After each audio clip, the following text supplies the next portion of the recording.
What's going on, everybody, and welcome to the Other Side of the Firewall podcast, where we talk about the latest and greatest in cybersecurity news, as well as we highlight those movers and shakers and glass ceiling breakers, those people of color made to the other side of the proverbial firewall. My name is Ryan Williams. As always, I'm joined by Shan Tynes.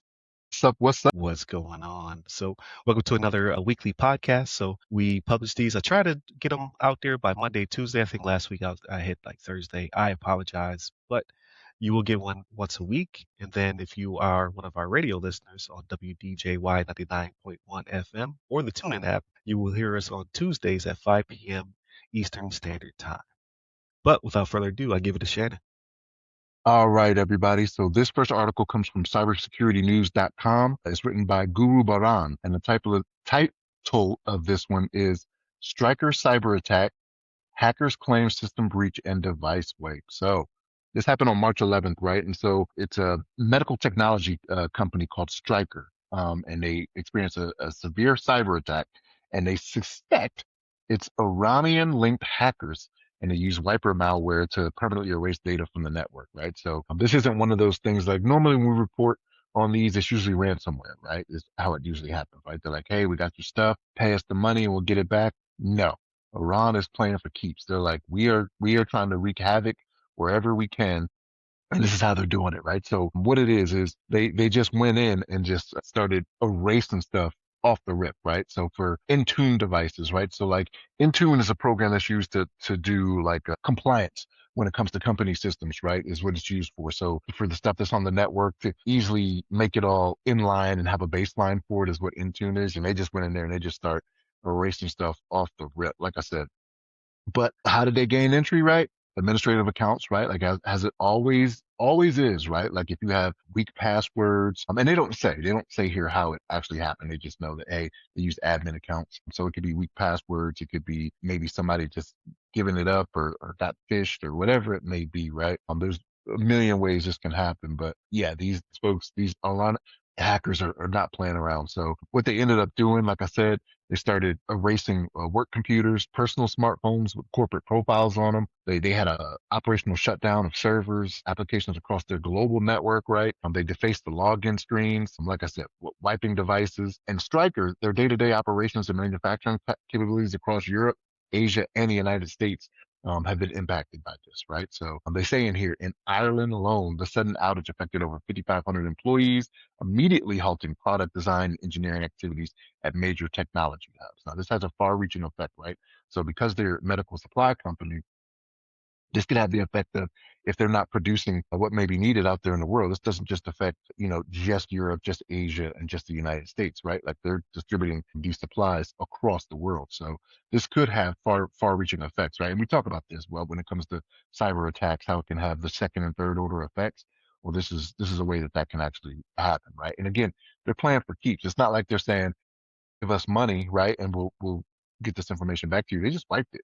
They were just like, no, this is what we're doing, right? So I don't want to say it's kind of weird, but like this is one of those things where it shouldn't surprise us that this is the road that Iran went down, right? So we get that with things that are going on in the world, if you're paying attention to the news, Iran is getting back into a corner, right? So we talk about this all the time about what'll be the first thing that happens when some type of war or conflict breaks out, right? Cyber attacks. And that's what they did. And that's what they're doing. And they're going to hit whatever they can. And like today, it may be Stryker, right? Tomorrow, it may be, water treatment plants in some of these countries, right? They feel are a threat to them. But again, they're not playing around. They're out here just like, hey, we're burning it all down, right? It's like Alfred said to Bruce when it came to the jewel thief, right? Like some people just want to see the world burn. Like that may be what's going on here. Iran's like, you gonna back us into a corner? We got nothing to lose. Okay, that's what we do. But Ryan, what's your thoughts on this? Yeah, it's a very spiteful attack. That's how you can kind of tell that it's not some rando out there. Like, I don't want to keep saying the word attack, but lashing out basically at this because it's considered a U.S.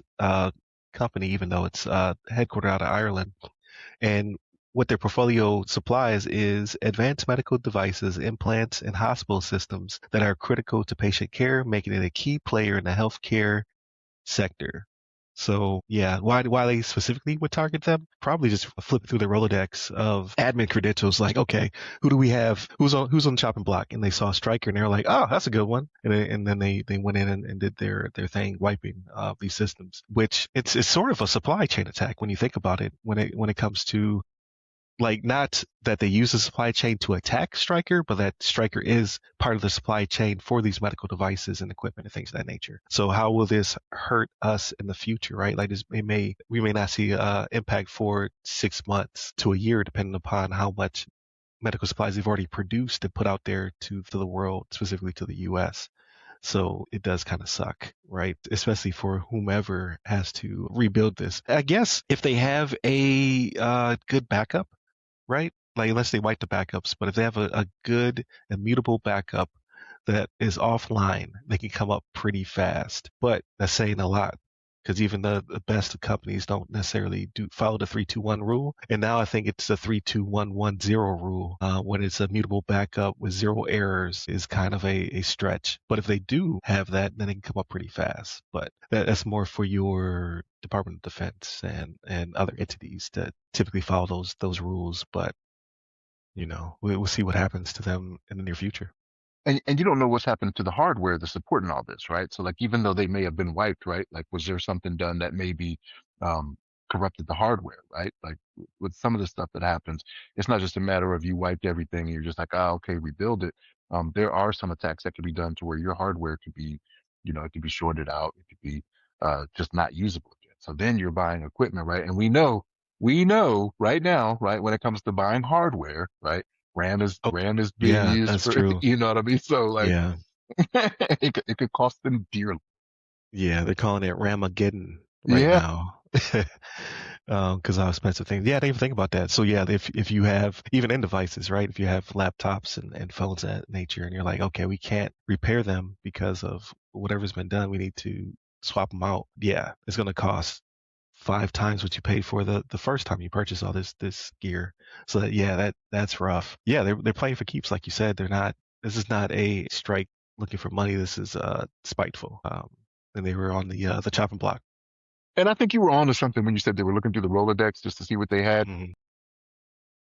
There could be other targets that seem like they would make more sense for them, but maybe they're more secured, right? So they were like, let's just try to create chaos wherever we can, right? And they kind of struck hard on one, right? Like they Right. may not even have thought about the second and third order effects like we're talking about how it could slow down the chain of delivery or what may be available when it comes to hospital medical supplies or devices, things of that nature. So, but they're like, okay, this is one that we can get right now. Let's do this, make it happen. Right. Right. So I expected to see, unfortunately, I expect to see more of this. Like, people are more worried about the financial sector and the Department of Defense when it comes to these attacks. But whatever's on the chopping block, they're like, okay, we have these credentials, so let's just roll with it, see what happens. So again, very much a spiteful attack, and hopefully they do have some really good backups, mutable backups that they can come up off of, or whomever gets attacked in the future.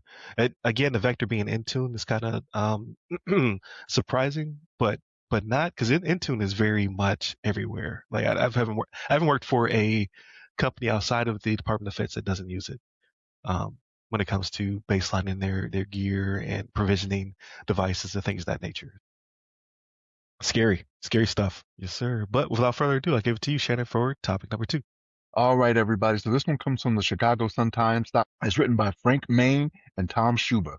And the title of this one is Chicago cybersecurity firm employees brokered 75 million in ransom after orchestrating hacks, feds say, right? So it was three people actually, but Angelo Martino is the one that's the big name here. He worked for a Chicago-based digital mint. And what he did was he negotiated for companies hit by ransomware attacks. But lo and behold, the dude was in on it, right? He was in on the fraud, you know what I mean? Not fraud, but he was in on the crimes, right? And so he got caught. And I can't remember if we did this. Did we do this one on the show when this happened, where it first came up that he got charged, or No, we didn't do this one? Okay, no. So there was a different one okay, where was it two accomplices or something like that? Yeah, it was two cyber professionals got caught doing something similar, but no, this one's brand new. a different type though, because I was like, no, we talked about this. I thought it was on the show, but it could have been offline. To go behind the scenes, everybody, like there's stuff we talk about like that doesn't make the show that we're just like, you see this, you know what I mean? But yeah, so this cybersecurity expert Angelo Martino, they say he was a wolf in sheep's clothing, is what the prosecutors say, right? So, like I said, he worked for the company Digital Mint, and he negotiated on behalf of companies that were hit with ransom demands, right, from cyber demands, and when their computers got hacked. So what was happening was he was actually orchestrating the hacks, right, for some of these schemes. And like I said before, it was $75 million in ransoms from four companies and a nonprofit organization that he represented as a negotiator, right? And so, like I said, there was actually three of them that were in on this, but he's the one that's the main headliner here. Two of them worked for Digital Mint. They got fired. The third one was for a different company, and they no longer work for them either, right? So, but the ransomware they used, Black Cat, right? We've talked about Black Cat before, and they say this began all the way back in 2023. So this had been going on for a couple of years, right? And so one of the guys, his name was Goldberg. He told the FBI agents he got involved to get out of debt, right, according to court records, right? And so it's one of those things where you know almost always when it's financially motivated, it's somebody that's having money problems, right? And you don't want to you don't want to be, and this is why when it comes to getting clearances and working in the Department of Defense, this is why this is one of the things they look at, right? They look at to see how leveraged you are, how much debt you have, bankruptcies you filed for, um, things of that nature. And sometimes, and I'll tell you, sometimes it's just you can't help some situations, right? Like with the housing crisis, right? With people having to short sale their homes and stuff like that. Like I fell up in that, right? Like I had purchased a home, and got orders not too long after I was in the home, and then all of a sudden it's like, all right, I can't sell it for what I just bought it for. When Uncle Sam told me I had to go somewhere else. It just things like that. Now, just be honest about it and you'll be fine, right? And it was one of those things where, in that instance, they were just like, "Yep, we understand. You're not the only one." I was like, "Cool," because I was worried. I was like, "Am I gonna lose my clearance because of this?" You know what I mean? But lesson learned, right? Like, pay better attention to the markets and what's going on out there to know you should be doing. But neither here nor there. So this guy Martino and his associates, they hacked into victims' computer networks. Like I said, they were using the Alpha V Black Cat. And that's been used in a bunch of attacks around the world. It's very popular when it comes to cyber. What am I trying to say here? Like cyber attacks. Trying to do something more elegant than that, but cyber attacks around the world. But yeah, so when they were telling the people, hey, you need to negotiate, because that's what they were doing. Like these attacks would happen, the companies would go to their to Digital Mint and be like, hey, what are we supposed to do here? They're like, yeah, we suggest you go ahead and give them the money, right? So that you can get what you need back, right? And this is why on this show, and Ryan is very very big on this too. Do not pay the ransom, right? It's like feeding stray cats; they'll keep coming back, right? Um, this is what they're getting caught up for, and this is the Justice Department, right, that formed the company of the allegations back in April 2025. So this was a big deal. This is not like a civil thing. Like this is Department of Justice was in on this. Like, hey, that's a lot of money to be taken from people, and we're gonna make sure that you're gonna suffer for it, right? You're gonna be punished appropriately. But yeah, these guys were out here trying to pretend like they were the saviors, right? They're like hero arsonists, right? They're out here setting the fire and then putting it out, right? The first ones on the scene Exactly. to put it out. But Ryan, what's your thoughts on this? Yeah, it's pretty crazy. So the more we talked about this, the more I'm like, yeah, we did talk about this, but from a very high level. Like it was when it first was being discussed, it was like a 50,000 foot view, and this one is way more into the weeds of who these people were, naming them, which is crazy. But I mean, hey, crime doesn't pay, right? And then also specifically stating where they worked wasn't really talked about either, and their ages. Like I always wonder why they put ages into stuff like this. 41-year-old Martino. So this is I like, think what? because when Why? it, I think because when they report with minors, like you can't give the minors names, but so they'll give their ages sometimes. Mm, They'll be like 13-year-old teenager, but they can't give the name. So maybe they're just like, stay consistent. Just give the age all the time. yeah, I'm maybe, guessing. I don't know. maybe. But like what's crazy though is like they must have been doing this for a long time, or ransomware negotiations pay very well. I don't know. It's like I'm gonna have to look into this. This is a very blind spot for me. I had said in the past I wanted to talk to a ransomware negotiator because they seized Martino's Florida properties with an S, properties, and vehicles and more for more than 9 million, or I'm sorry, and more than 9 million in cryptocurrency. So the cryptocurrency probably shady, but this guy had multiple properties and vehicles with an S. So he was getting paid. Like now, whether that was, I'm sure some of that was his side hustle, but um, you can't look too conspicuous when you're doing stuff like this. You can't just be like, oh yeah, I got a Bugatti now, right? So he must have been being paid pretty well beforehand. I'm like, maybe I should get in ransomware and negotiate. But just the web they weave, right? These three different gentlemen and their cover story, right? Being ransomware negotiators, but really working for Black Cat in this instance is crazy. It's Ocean's 12 type stuff when you really get into it. But as you can see, they still got caught. So crime does not pay. I'm curious what tipped them off. I wonder if it was like the lifestyle they were leading, right? Like maybe, or maybe the answers they were giving, right? Like maybe they, because if you always go and say, just say pay the ransom, right? Because it was four different companies, I think. I Right. read in the Yeah. article. Maybe they were like, wait a minute, that's not how we should be dealing with this all the time. And for the amount, right? Because it was 75 million. And it could be the company came back and was like, why is this the answer you're giving us, right? They could have reached out to somebody else, but like, your negotiator says to do this. We're going to do it, but how come we didn't go a different direction, right? Or it Right. could just be Which is people talk. which is crazy. Like, is that actually in your incident response plan or your business continuity plan, like pay the ransom up to this threshold? Like that's pretty wild. But I mean, at the end of the day, paying the ransom is a business decision, because it's not specifically against any rules or regulations unless you're in finance or healthcare or something like that. If you're just a company doing business, the FBI or the Department of Justice can't tell you not to pay. They just highly encourage you not to pay because you have the freedom to do what's necessary to continue to operate. So I gotta ask then. So like, has your experience been, because I never see anything like this. I'm not looking at business plans, so to speak, right? Working for Department of Defense, but do you think maybe it was one of those things where the companies themselves, like they may not have it laid out. This is what we're going to do in this instance, like because they're all going to offload it to a different company. It's kind of like cyber insurance, right? We trust you're going to do whatever you need to do on your end to make us Right. whole again, right? So maybe they didn't have it in their business plan. Okay, we're gonna negotiate or we're gonna do this. Okay, we go to Digital Mint. Those are the ones we go to take care of this for us. That's who we're paying. And I don't know how this works with them either. If they put them on retainer to just be there the whole time to do it, or every time they need their services, they pay them accordingly. But it could be that just for the business itself, they did not go heavily into that or dive deep into that. They're like, somebody else is gonna take care of this for us, right? I don't know. Like, what's your experience been seeing that? Yeah, I've never seen it. So I think you probably are correct in that regard. But I would assume, like, for a company at large, it would go up to the board to make that decision. It would go way up to the top, and then they would kind of deliberate on it to see, because ultimately what they're going to have to do is absorb it into so many quarters, or you know, maybe even right size, right? Release so much human capital, which I hate that term, to offset it. Like they're going to have to make a determination or a decision to say, how do we disperse this loss in a way that does not impact our shareholders?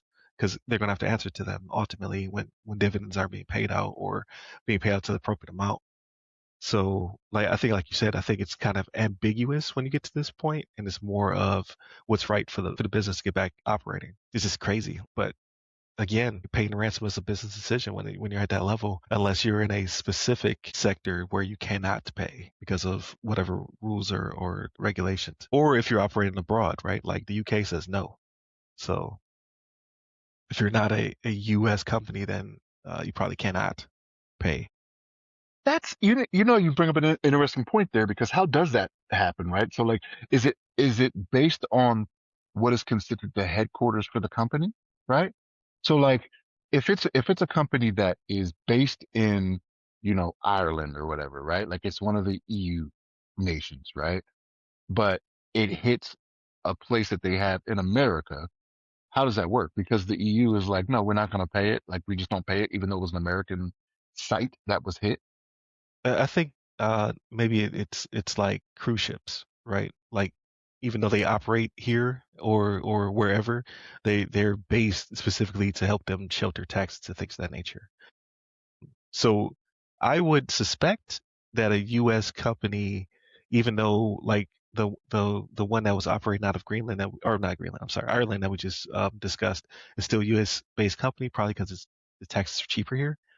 So even though we have a headquarters or a building, we're still a U.S. company. So we don't have to necessarily, you cannot tell us that we cannot pay, basically. We have certain provisions like GDPR, things of that nature, like if we have people across the globe. However, we're not a entity like a LLC or a S Corp, C Corp out of the UK. So you can't tell us what to do or what not to do. But again, I'm speculating. I'm not, you gotta ask a lawyer.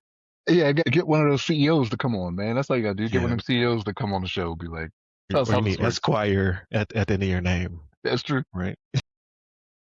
But no, that is just, I'm curious about that because like especially when it comes to the EU, they're very forward leaning on this stuff to where it's like we're not gonna feed the stray cats. We're gonna go this route. We're gonna do this. And even when it comes to privacy, I think they are ahead of the US when it comes to that type of stuff and what should be made known to the users, right? Because you've said it before on the show, right? Like the people are the capital. You know what I mean? Like that is what it is. It's not like they're going in there and they're just doing it for the money, right? They're like, give us the information on these people because it can be one of those things where it's long stay, like it's the long game, so to speak, right? Like not just getting that quick, you know, $1 million or whatever it may be. You could bleed a bunch of people dry because they are the capital. But no, that's an interesting take on it. And I'm curious how that would happen. But yeah, these three guys, yeah, they're gonna go to jail. Like if you got the Department of But yeah, Justice, in on this, like they've taken their time.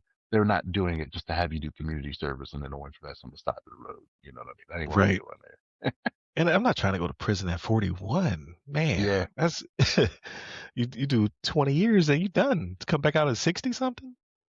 And the thing is, because he was working in cyber too, right? Like it's a lucrative field. So like you've already now you've blacklisted your name, right? So even let's say he doesn't get a lot of time, or they don't get a lot of time. Let's say it's like 7 years or something like that. Still not 50, but with all the skills you've accrued up to that point, like you Hmm. can't do anything with them. Like what do you do after that?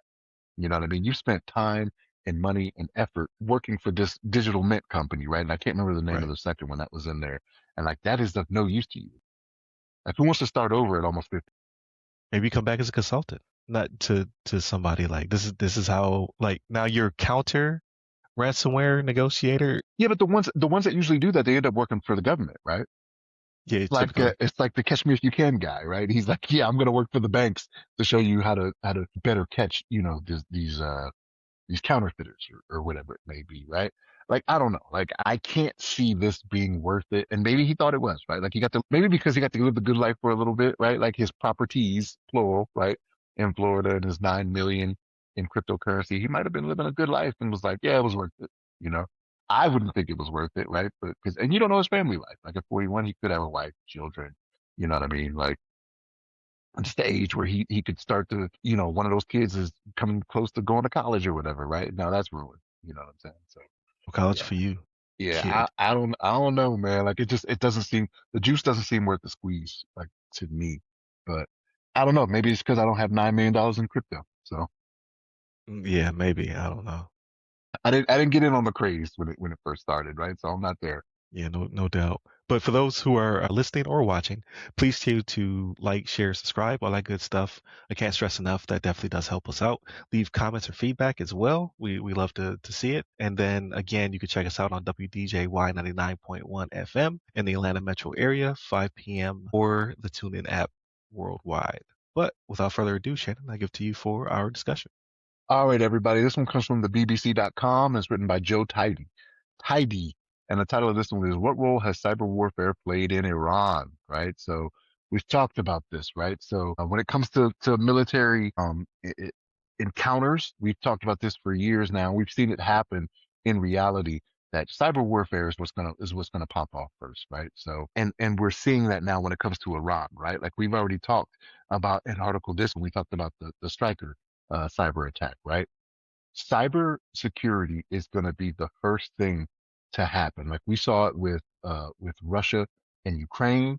We've seen it with Venezuela. We are seeing this whenever there was any type of military force that is going to happen before any missiles, drones, tanks, ships move or anything like that. It is going to be the cyber landscape that's where everything is going to pop off. And this is what they talk about, right? And so, especially when it comes to a situation where You have a country that thinks that they may not be as formidable when it comes to conventional warfare, right? Like this is easy to, let me not say easy to do. It is easier to do in that computers are, you can find computers everywhere, like in your hand, right? Your phone is a computer. You know what I mean? Like they putting, they putting all types of technology everywhere. They're putting it in fridges. They're putting it in washing machines, dryers. You know what I mean? So the fact that cyber warfare is the big thing that is going to be the start to military incursions. Not really a surprise to me, right? And so you have these Iranian hackers, like they're not even hiding it, like they're doing stuff, and they're like, "Yep, that was us," right? So we did that, right? We did Stryker, right? We're the ones that are gonna make it hard for you to continue down this road. And again, so because it has the military involved, I envision there will be more to come, right? There may be some DDoSes in the future, right? To where you'll have sites that may not be able to operate like they need to. And it may not be like the Pentagon, right? Like I'm not saying the Pentagon's gonna get DDoS, but it could be public sites for the State Department or government agencies or things of that nature. That is the world we live in now, to where it is definitely going to be more prominent. And again, it's not just Iran right now, right? Like we've seen it with other places. Even if you're not in a military action with a different country or anything like that, we're seeing it all the time with your Russias, your North Koreas, your Chinas. You know what I mean? They call it in this article, they call it pre-positioning for war, right? And I'm like, that's kind of a good way to phrase it, right? Like you do this first, let them figure out what they're going to do, trying to get, sites back up or whatever it may be, and then you start hitting them with other things, right? But they have target sets for this, right? So like, okay, we want to hit this to get the focus off of them trying to move ships out to aircraft carriers out to whatever place they need to go to or whatever it may be, right? But computer networks, because we rely so much on technology, it only makes sense that this is going to be the first strike capability that you're seeing out there across the board. And again, it doesn't necessarily have to be military action, but I can almost guarantee, 100% certainty, any military action you will see in the future, there will be a cyber attack that happens before it, right? So yeah, this is the way of the world right now. Like you can just bank on cyber warfare being a big player going forward with any type of incursion. And even, like I said, not even in the military action, right? Just a way to profit. You know what I mean? Like you got these countries that you'll have intellectual property theft. You know what I mean? And this is how they make money even. Like if they want to do more things, they're like, hey, we're building the same type of plane as Boeing or whatever out here. But cyber warfare is it's the way of the future, y'all. Like it's what it is. Like we need to get used to it. Right? Bombs and bullets aren't going to be the first thing to fly. Ryan, what's your thoughts? No, I think you're absolutely right. And I think a major challenge, so to speak, is trying to keep us the dominant internet power, right? Dominant GPS power. So what we've been seeing of late is China starting to release, or I guess not release, but launch, there you go, their own GPS. They don't have as many constellations as we do have up there. There's a lot of junk in space on top of a lot of active satellites. Thank you, Starlink. Every day it feels like there's a launch here from Florida to push out another 100 um, satellites from Starlink. China's, I know India is starting to launch some satellites up there as well. And basically it's superiority. Like not only is it personal convenience, right? Like it's good to have GPS and to be able to have satellite communications and to be able to make phone calls when there's no towers, but you still hit the satellite, right? Apple's SOS, things of that nature. But all of that is due to military. Just like in the past, roads were built by governments in order to transport goods and services and troops. The same thing's happening in space when it comes to launching satellites or building out new fiber cables and things of that nature. Like the people get the benefit of having more convenience, but ultimately it's because your military is trying to uh, broaden either their current dominant or trying to add new lanes or new means of communicating. we own most of the nodes, right? Thanks to DARPA. We own most of the equipment thanks to U.S. companies like Cisco and what have you. And then we try to block other nations from doing the same when it comes to listing their equipment as being supply chain issues, like your Huawei's, things of that nature, right? We're trying to keep our dominance so that way, if we have to, in the case of Venezuela, right, shut off their lights, their communication, things of that nature, we have the ability to do so. And the same thing is going to be the case when it comes to the Middle East and what have you. That's why I believe Iran was also targeting data centers and things of that nature, right? Like not only just to create havoc, but also because they're U.S. owned entities, right? Your AWS, things of that nature. And we use them when we come into country or from afar when it comes to launching our, MQ-9s and other UAVs and things of that nature. So technology is, the new way of waging war, like you said, before a tank rolls in or a shot is fired, is typically led by a cyber attack or cyber dominance. So it is the future. Like we rely so much on technology, right? And so, and another thing with this, right? So like you were kind of alluding to, like if this could be multinational when it comes to these different types of things, right? Like it's not always like a peer to peer when it comes to the attack. It's not like you're going directly from the U.S. to Venezuela to do these things, right? You could be going through different countries, you know what I mean, to use their equipment to, to kind of hide the source, so to speak, right? On, Right. on where the attacks are coming from, right? And so this is why, not to get into the politics of it all, but this is why it helps to keep friendly relationships with other countries as well, right? Because like if for whatever reason you need to, in the middle of the night, something is happening and you need to call up an ally and be like, hey, I need you to shut this down. We see an attack is coming from here. This attack is coming out of your country through this equipment. We need you to go ahead and shut this down, right? That's why it helps to keep those friendly relationships. Because if you don't, you may not have that advantage like you used to, right? Like you can't just call up, the UK and be like, hey, this is what we need from you, right? But yeah, it's because of the reliance on technology, and we rely on it for everything, and and we look to become more and more entrenched in it as well, right? It's not like we're going away from technology to be able to do things as we go forward, right? Like we're relying on technology, and we're even relying on AI to make that technology work better and faster for us, right?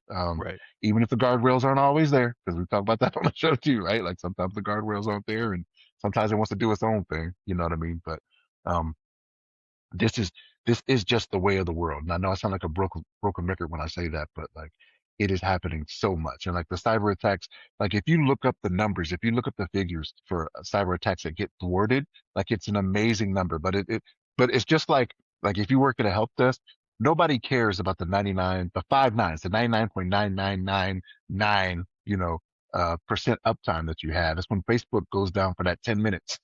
You know that they care about it, right? Nobody cares about all the other good stuff, but I can guarantee you it's trillions of attacks that get stopped. You know what I mean? Throughout the world, as time goes on, and it's just nobody cares about that. It's when you get through and you have instances, um, like your strikers, you know what I mean? Like your ransomware attacks that happen that people are like, this is the big news here. And it's kind of sad, right? Like, and working in IT and cyber, right? Like I get it, I understand it. It is frustrating at times, you know what I mean? It's just like give me some praise for all the good stuff I've done, right? Like your stuff was good for so long, and you haven't had issues for so long. You come across one hiccup, and all of a sudden it's the end of the world for them, and they're like, I can't stand those guys. Like, yo, okay, whatever, right? Yeah. All they say is no, and everything's always down. Yeah, Hey, yeah, like what? yeah. Like, come on, man. Like, we know better than this. But yeah, like cyber is going to play a great role in the present day and the future, just going forward. It's what it is. Cyber attacks are are are what we have to contend with. Again, unless you practice abstinence, right? And you just get off technology altogether, but it's just not possible, right? Right, right, exactly. But yeah, we'll see how this all unfolds. Because what they don't do a lot of, like we're very much, when I say we, the U.S. is very much boastful when it comes to the kinetic side of things, right?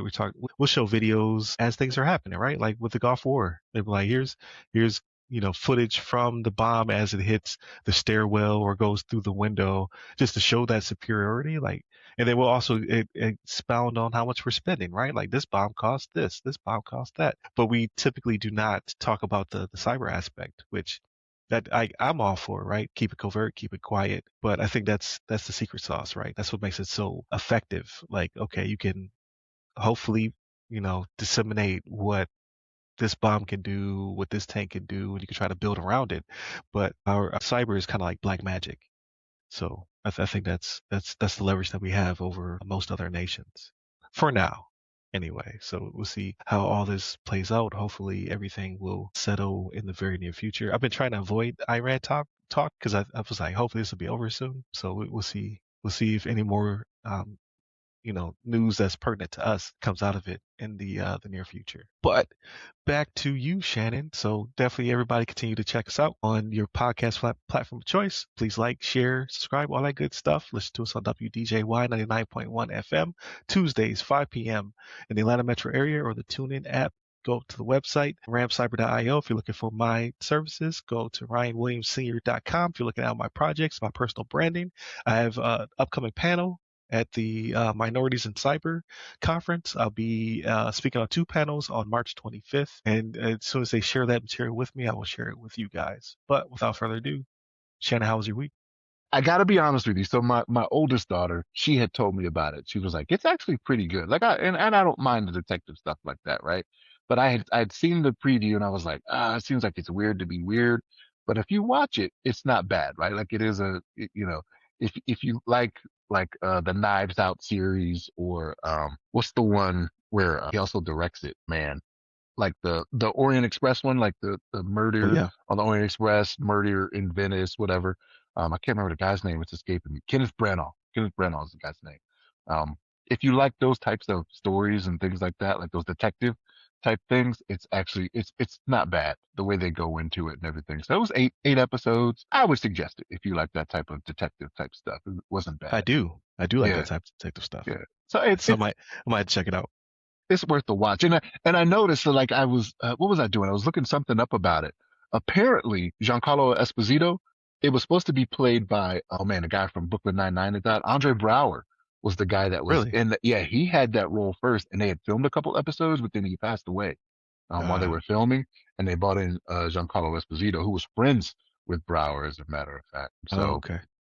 yeah, so he came in and finished it off and did it, and I like him anyway. But I can only imagine Brower playing that role. If you ever watch it and you're like, okay, Brower was that, I could see it, right? Because he's very Okay. stern. He's like the head usher, so like he pretty much controls everything when it comes to support staff in the house. Okay. And so he has to be firm, you know what I mean? And like if you ever watch, even though it's a comedy, if you ever watch Brooklyn Nine-Nine and how Brower is, like he's that guy, right? He could definitely play that. I would have been interesting to see, but Giancarlo did his thing. He did his part. But yeah, that was a good series that I watched. I started watching, and the reason I did is because all of a sudden he just came to mind. I don't know if something happened that made me think about him. I was thinking about Malcolm Jamal Warner, right, who had passed away over the summer last year. He was vacationing in Costa Rica or whatever. And so I was like, all of a sudden, I'm thinking about him and then The Resident. Like, I don't know if you know the TV show The Resident. It's not on the air anymore, but it popped up on one of my streaming services. Oh, yeah, yeah. I remember seeing the thumbnail with him on it. Yeah, yeah. Yeah. And so I was like, this is like Kismet. Like, I was thinking about him. I see something with him. So I started watching The Resident. That was not bad either, right? Like medical drama shows. I still haven't watched The Pit. I still haven't caught up on The Pit because the wife just hasn't been available to where Okay. we can both watch it, right? Like I don't want to watch it without her and risk, I'm not as mobile as I once was, so I can't sit here and take these beatings. If she's like, you shouldn't have been watching that without me. No, my wife doesn't beat me, y'all. We're very much in love. Like I love her. like Misery. Yeah, Put that yeah. that leg in the blocks. I'm like, oh no, more surgery. But yeah. No, so I haven't caught up on The Pit. I want to.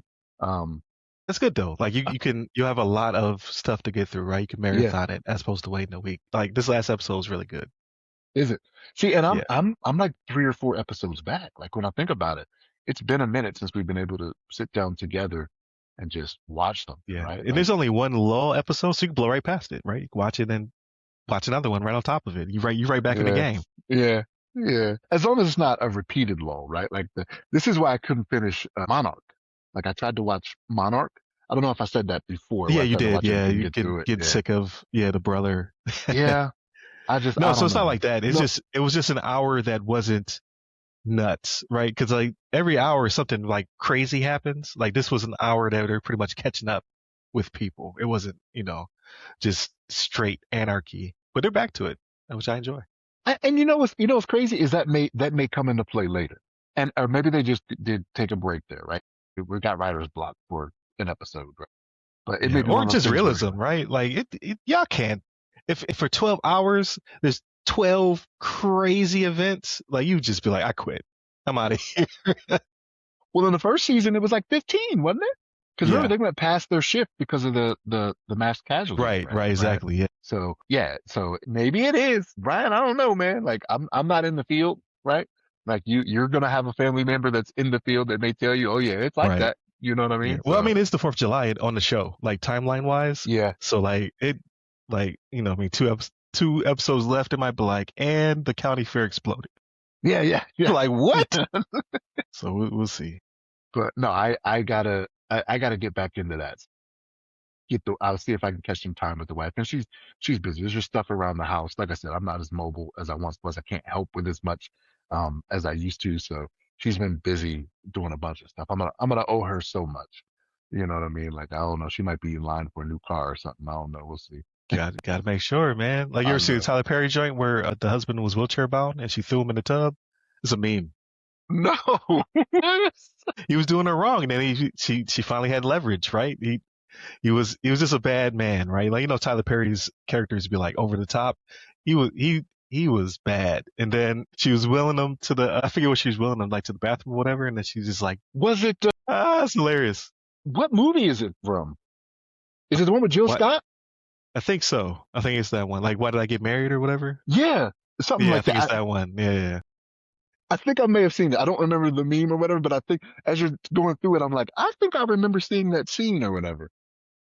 Yes. No, I'm hoping I'm not Hilarious. there. I'm hoping I'm not there. First off, I'm not in a wheelchair. I'm somewhat mobile, right? But like, I still need some crutches. Uh, yeah, that's wild. No, I don't think I'm doing her that wrong. Yeah, that's wild. What else did I partake of? So I started watching The Resident, Abbott Elementary.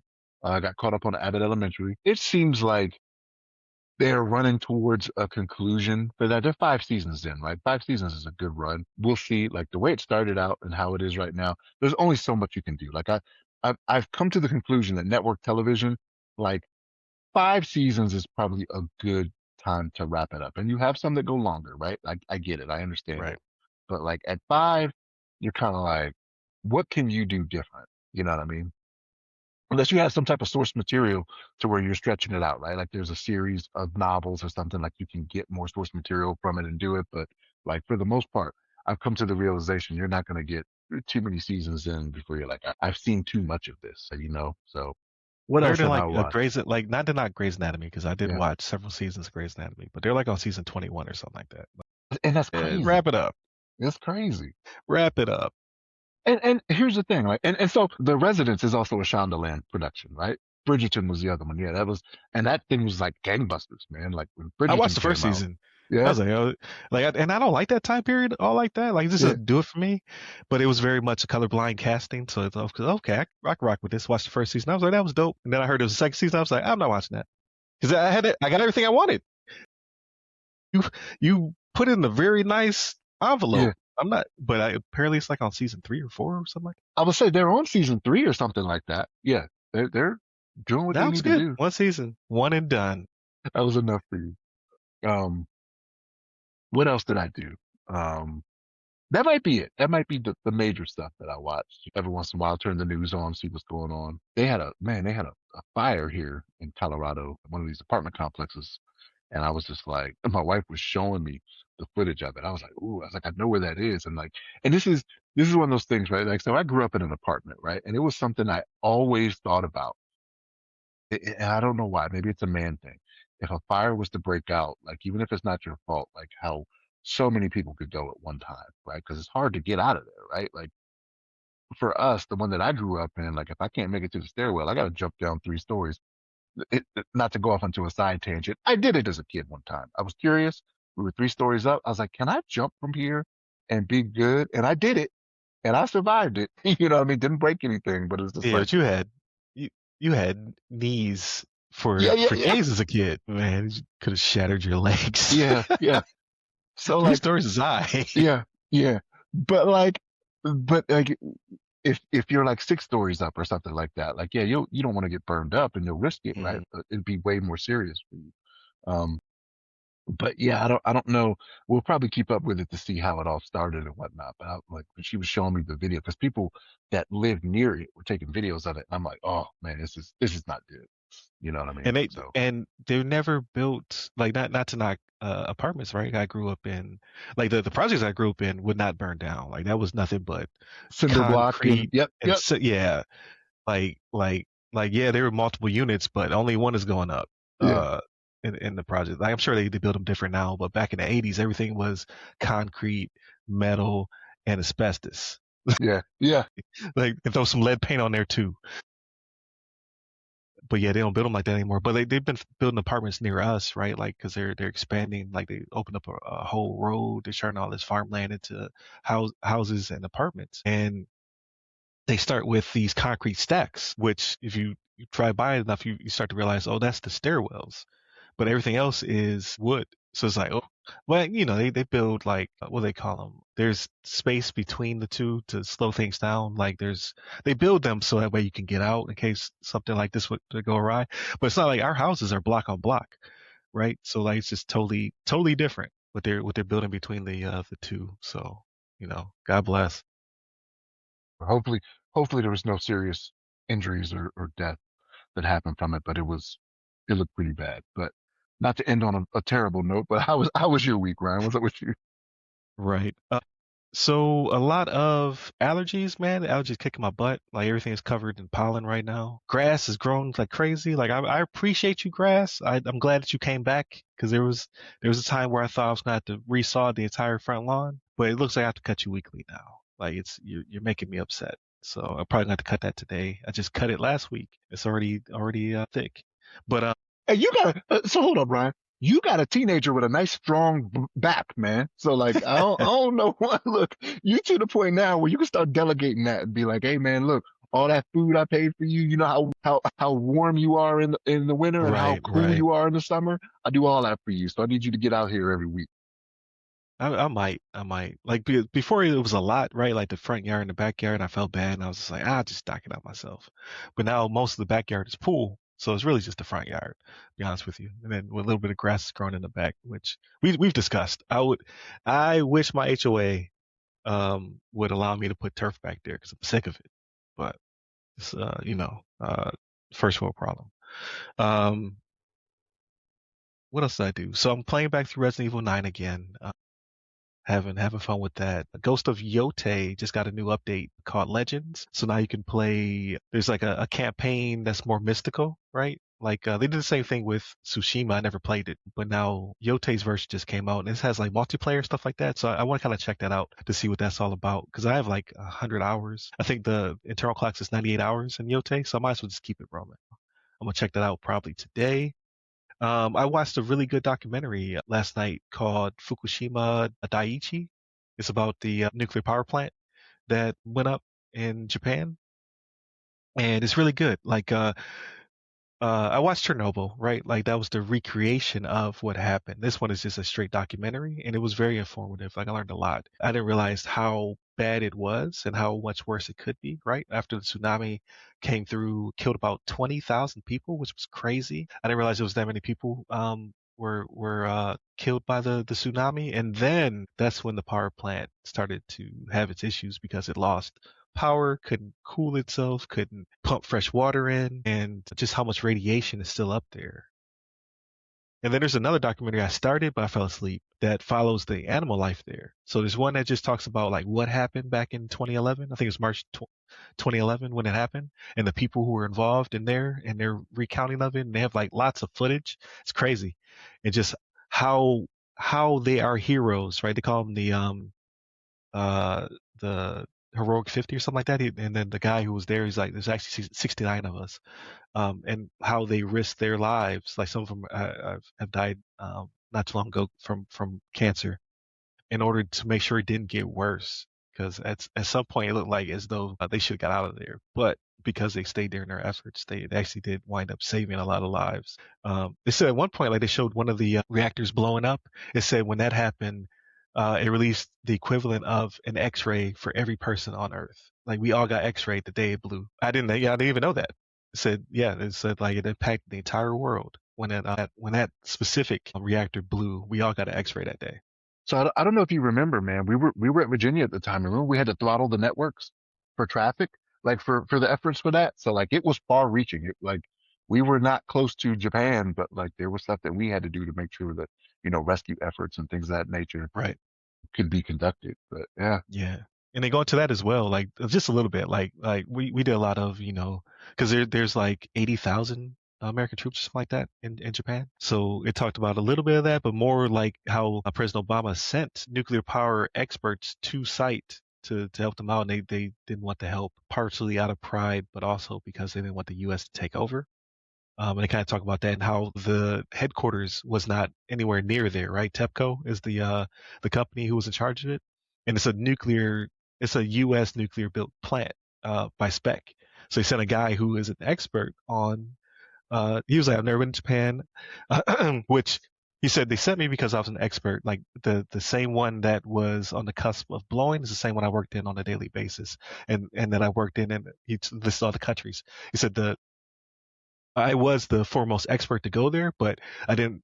Obviously, I didn't understand the politics, the culture, the language. He was like, "There's so many things against me outside of just knowing this plant like the back of my hand." So we talk about that a little bit. It was really good. And then, like I said, I want to watch the follow up. They go back, so they're back recently, and they're putting up cameras because there's wildlife there that's thriving, and they're trying to figure out how. How is it possible? Like wild boar, and there's a certain type of monkey, right? So there's a primate that's there, and they're breeding, like they're mating, they're having lots of offspring. And they're like, this shouldn't be possible. And they show the Geiger counter; it is 40 times higher than it should be in radiation. It was like human beings would just get cancer or die here. Like, how are these things surviving? And then they show other weird stuff, like how the foliage is kind of weird, how they have spiders that are asymmetric, right? Five-legged spiders now because of the radiation, but they shouldn't be there either. And as the guy's walking around, there's lots of foliage on the ground. He was like, all this should be broken down and it should smell like decomposition, and it doesn't. It smells very sterile because all the insects are dead. All of the, nutrients that would be on the topsoil that would help break this stuff down is dead. So it's pretty wild to see the far-reaching effects. And it pushed out 150,000 people, right? So as they're walking around, like people just left their cars on the road, right? They just had to immediately evacuate. So it looks like The Last of Us, right? The streets are overgrown. People's houses look just like they were when they left. Outside of the wildlife that's now taking over their houses, and they can't come back because radiation is just way too high. So interesting stuff, right? Like so, I'm watching that. Caught up on the pit. so when they go in, are they going in with drones or is it people in hazmat suits that are going through?